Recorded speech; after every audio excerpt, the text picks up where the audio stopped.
Hi everyone! Ngayon po ay magluluto tayo ng sinigang na pink salmon. Bali, olo lang siya guys. Kasi mahal paglaman. So, nandito yung ating gulay. Pitsa yung ilalagay natin. Ayan. Wala din tayong bunga ng sampalok. Kaya sinigang sampalok na lang muna ang ating gagamitin.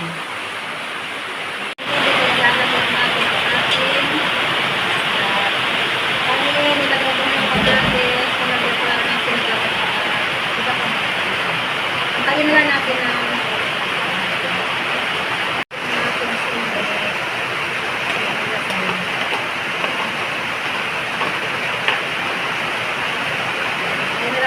maluto. Natin lalagay ang maluto natin isda. Nilalagay ko nito pangkay ng pitsa. Bali, unahin ko siya kasi matigas. Palambutin na natin ito kasi lalagay na rin natin ito. Pasensyahan nyo na rin po pala ko maingay kasi ang lakas ng ulan dito sa atin ngayon.